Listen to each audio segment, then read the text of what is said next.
What's going on, guys? Well, we got a 2023 Kia Seltos, and I'm going to show you how to get to your cabin filter if you want to pull it out and replace it.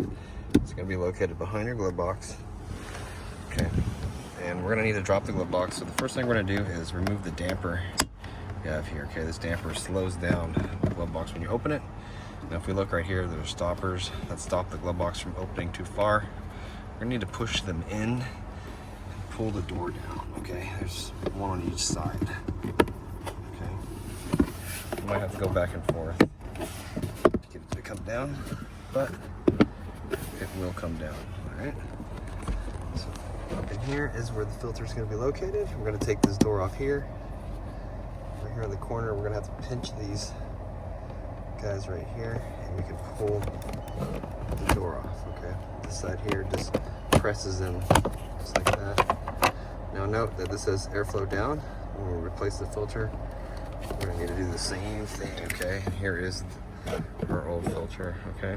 This one is pretty gross. I'm actually looking at this for a customer, so I'm gonna recommend a new one because it is pretty grody. Okay, and it has about 20,000 miles on it, and it's definitely time for a change. You can see that it's just full of stuff.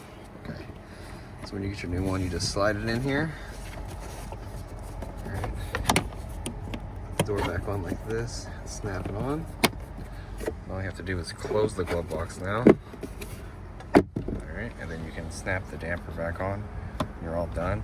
Now if you need a cabin filter, I'm going to have a part number and a link to take you to Amazon down in the description box, so check that out. And thank you for watching the video. Hope you enjoyed it, and hope to see you again in another one.